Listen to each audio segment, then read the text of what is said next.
Welcome back to the David Curtin Show. I'm David Curtin. This is today's News Talk TNT. I'm delighted to have with me today in the show Ryan Christian, who is the person who runs the Last American Vagabond website. Welcome to the show, Ryan. Hey, my pleasure. Thanks for the invite. Now, thanks for coming on. You write so many interesting things about all kinds of topics, whether it's COVID, lockdown, fluoride, injections, the Ukraine situation, the Israel-Gaza situation, and so on. But I think the last thing you wrote about was a very, very interesting article about Zionism. And that's something that since the 7th of October, people have been looking into a little bit more and asking questions about. It's maybe something that people had never heard of before, hmm but now have heard of. Almost everyone's heard of it. Can you tell us a little bit more about what you think that Zionism is? And is it something that has an influence on us here in the West? Yeah, it's an excellent and very important question for what's going on today. First, to your comment and your point about what we cover, I think it's very interesting how much has changed. I not even just since like the COVID-19 timeframe, but even before that a little bit, but that these things we're discussing, if just casually thrown out there in conversation, might get disregarded as conspiracy theory, or whatever those topics are. But what's interesting is most people today have come to realize that it's not that we're saying here's what you should think about X, Y, and Z. It's that we're highlighting these topics and we're saying let's research these. Let's go through these with an open mind, do our due diligence and look at what we can find and what truth is there. And the point is that my audience knows is I don't shy away from talking about contentious things. And there's a reason I'm saying this now in regard to this topic, because the discussion of Zionism and its overlapping history is very contentious. And you'll see why the moment that we get into this topic, if you don't already know. And so I just think it's important to state that in any of these conversations, I pride myself on being, as I jokingly say off on the show, irritatingly objective, like objective to a fault, Mm. because I think that's necessary today, and that we only go with what we can prove. So that being said, before that, most of what I talked about before I got into a lot of the stuff I talk about today was just predominantly foreign policy, and you find a lot of these overlaps. But so Mm. Zionism is, so for what people think of it today, you'll hear the conversation of these things being conflated, right? As Zionism is Judaism, Zionism is the Mm. state of Israel. That's not true, and that's simply provable by history, but it's also provable by the many different Jewish organizations that would happily tell you they don't represent me. This is not me. I don't agree with that. I don't even agree with the state of Israel, which is more and more a quite prominent conversation today. But regardless of how large it is, there's a faction of people that don't see themselves as represented by Zionism. So Zionism is a political organization that goes back to, it really goes back pretty far. And again, I'm not extremely the expert on this. I've been researching this over probably the last, I don't know, so many years, but specifically a lot since October 7th, but that it goes back before the beginning of Israel, let's put it that way. And this is an organization that was rooted in using terrorist activities, violent action, using violence to achieve political ends, which, by the way, is the definition of terrorism. But the Mm. important point to understand is this is all public information. This was a group that was knowingly carrying out terrorist attacks, doing horrific things to people in order to get what they would want. And at this point, around the late 40s, early, like around just before that, actually, this is when they were trying to get Britain to respond and give them what they wanted, essentially. This is the Balfour Declaration. That's the form it took, which is where Britain essentially said, we're giving you Palestine. And that's an important Mm. historical point to understand. Now, this was done because they were bombing and attacking and terrorizing these areas for the most part. It was essentially trying to appease them. Now, the important part to understand in the history of this is that the argument is this was the Jewish land, and this was what God gave the Jews. And what you'll hear from a lot of people that are speaking up is that this is a organization, and one group that I prominently point out that I'm not affiliated with, excuse me, but is really excellent in the way they relay the information. It's a group called Torah Judaism. They're all over the world. They're in the UK. They're in Israel, in fact, and they often get beat up by the IDF for protesting against Israel. But they'll tell you that it's Zionism is using Judaism to manipulate the Jewish people. They are hijacking the religion in order to achieve their ends, and they'll scream at you, Zionism is not Judaism. And this is a very important point to understand. Now, we can get into a lot of different aspects that are much more contentious about their history and their connection to other extremist organizations right up until this very day, which is important to Ukraine, but also going back to things like the Nazi organization in Germany or Nazi party. And this is, again, it's such an interesting topic because the core foundation of Zionism is that this was the state of Israel was built in order to defend itself against threats like Nazi Germany, right? That's the Holocaust is a primary aspect of this. And what's interesting is you'll find on the record, I mean, for crying out loud, you can look it up on Wikipedia, that they twice, the Lehi Party, which was a foundational aspect of Zionism, tried to align itself with Nazi Germany twice. And Dan Cohen has done excellent work on this, showing that even once the final solution had begun, they were still trying to align themselves with Nazi Germany in order to get what they wanted was, on the record, a fascist state, and which later be called Israel. And it's important to see how that played out and how it was people like Avi Shalom, who is a very highly regarded historian, a British Israeli historian who often speaks on these topics, would talk about how in the beginning of this, before the territorial dimensions of Zionism, which is Israel, that they were bombing Iraqi Jews in order to get them to flee into the state of Israel. And this is all on the record, and this was being done by agents of Mossad. I mean, and there's all these different elements of this that you can prove. Now, I'll go ahead and pause because I'm sure we could go in 1,000 different directions, but there's a lot of history that you can prove right there. And you can see why this is so very contentious, because there are people whose entire identity has been built around this. And I'm not saying they shouldn't believe these things. That's their personal choice. But just realize that it is not this broad stroke, represents all Jewish people in the world. That's just not true.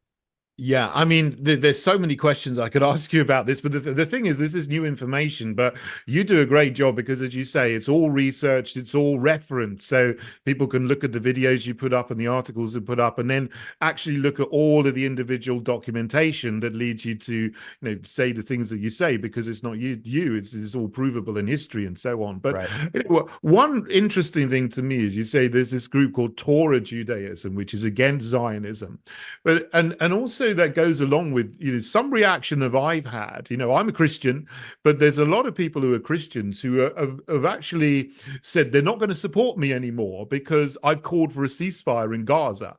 And they see that as being anti-Israel or anti-Jewish or anti-God or even anti-Judeo-Christian and so on. But there's also in Judaism, and a lot of people don't know this, people, a lot of Christians know about the Torah, of course, which is the Old Testament, without the New Testament. But there's also the Talmud. And a lot of people don't even know of the Talmud's existence, let alone what's in the Talmud. I mean, do you think Zionism comes more, is there a basis for Zionism in the Talmud itself, or is that sort of a misconception?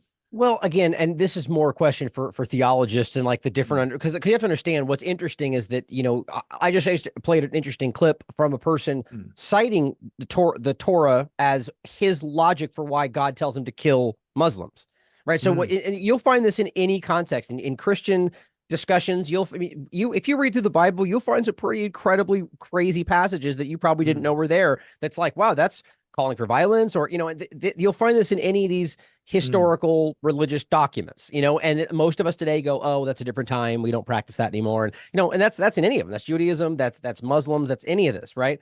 And you'll find this pretty commonly. Excuse me.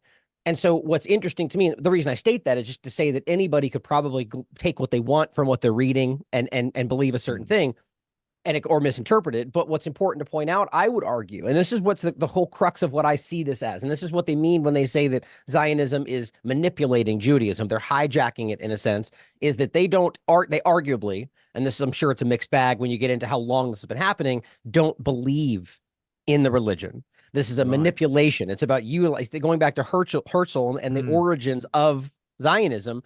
I actually just saw a really great clip. I think it was from Howard University, where a historian is speaking on this topic and basically just expressing the reality that Herzl said himself that he was an atheist, that he doesn't believe in God, and Right. ultimately ended up beginning what became Zionism.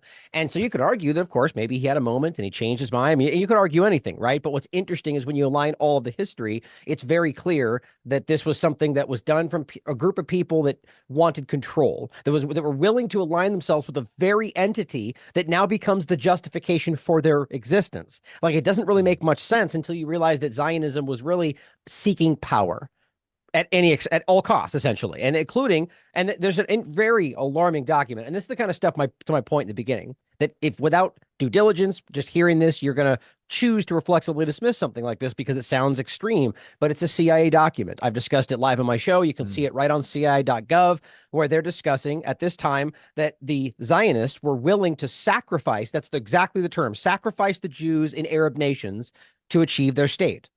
So it's like, again, Wow. you maybe want to contort that into, well, they were so desperate to save themselves that they were willing to sacrifice some of them. But you have to realize that at the time, this was not about Jews making these decisions. This was Zionists making these decisions about Jews. And they stated, and as far as the CIA wrote down in their own documentation, they were willing to sacrifice their own people to achieve this. And so you can't really reconcile that with the way that this is presented today. Now, last point on this segment, this section of our talk here, you could argue that they changed, right? That it's over the time, things have shifted and changed.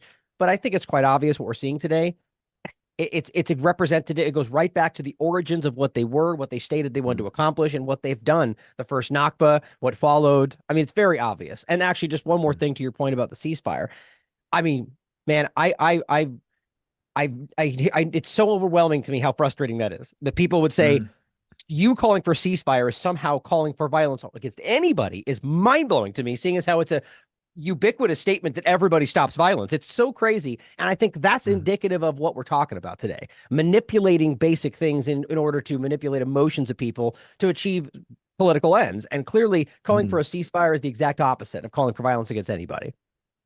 Yeah, absolutely. It's very frustrating. It's something that I just don't understand. It's not human. It's almost anti-Christian, if you like, to sort of take that view that, you get people say to me, oh, well, Hamas did this, so Israel have got to go and bomb these hospitals in order to destroy one Hamas fighter, but then, kill however many hundreds women and children and men as well. It doesn't comprehend with me, to be honest, but I can see how people are manipulated, and there's so much cultural manipulation. I mean, the number one is that if you even speak about these things, someone will come along and say, oh, you're anti-Semitic. And that is really, well, it was a powerful smear word. I think it's losing its power now, to be honest. That's one of the things. But you also see how there's been ideas planted in society through educational institutions going back decades and so on. But what I'm really concerned about is how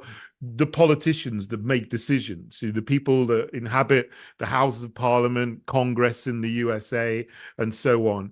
Do you think that they are influenced, in a more, in a deeper and more insidious way by Zionists in order to support the Zionist cause and movement?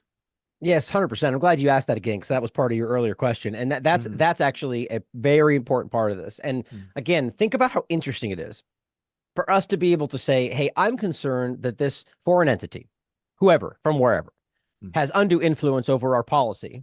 And for that to be framed as racist. Or, I mean, I guess you could try to argue that you only think that because they're foreign. I mean, there's a fair maybe argument for intent, but how would you possibly know what we intend? But the point being that what we're really arguing is a broad sense that we can see that this government, not race, ethnicity, nationality, but this government has undue influence over policy here. It's just wild to me that these things can be framed anything other than the most obvious concern. The point would be make it about any other government you want. Make it about Germany. It doesn't matter. Make it about any country in Europe. And the fact that you can prove, and this is the point, prove that they have overwhelming influence on the outcome of what your government is deciding, that should be alarming to anybody anywhere.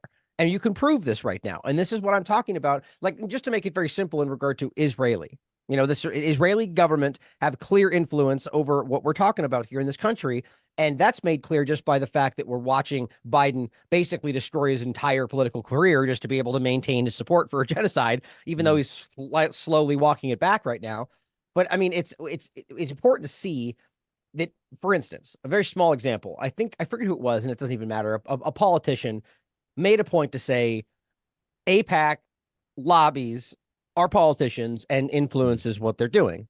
And people lost their minds. They were like, "Oh my God, I can't believe you're racist, you're a bigot, you're anti-Semite." And I stood back and I said, "Wait a minute. So you're upset that you just said that a lobbying group lobbies Washington?" Like, think about how ridiculous that is. That's what their job is, right? That's literally what they're paid to do, and that's what they do. And lobbying, which by the way I don't think should exist, is literally using money to achieve political outcomes. So you're bribing politicians.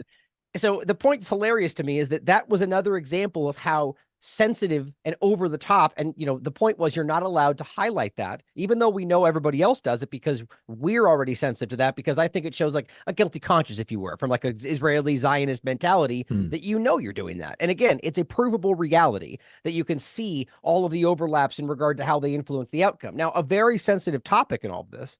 And again, I agree. And I think this is one that can be misunderstood, misrepresented, misinterpreted even, is that the conversation of dual nationality. And again, I would make the same point about this in any other conversation. It should be alarming that in any sense you have half or a large portion of your politicians who have nationality with one specific other country. That should be alarming to anybody. And again, it doesn't mean it's inherently wrong, but to me, from my political perspective, I think that it shouldn't make sense that you are from another country and you're making decisions in this country. I think any other country even does that, or let alone lets you be in your military, like we just saw with one of our members of Congress, who literally in the United States, who showed up in his IDF uniform. It's like that's a weird problem right there, right? And so that really is. Go ahead. I'm sorry. You want to comment? That really is quite disturbing. We've only got a few seconds left. Ryan, time flies. I want to finish that honestly, point, I find that very disturbing as well. The people who've got dual nationality, and then they're happy to say that themselves, but if you question it, then you're labelled an anti-Semite or something. Just quickly, Ryan, where can people find out more about you? 10 seconds. Oh, dang it. Okay, unfortunately, I really want to finish that point because it's context. But LastAmericanVagabond.com. Where you can find all of our work. Thank you, brother, for having me on. I really enjoyed the conversation. Thank you so much for coming on. We'll have you on again. I'd love to speak to you more. This is today's News Talk, TNT.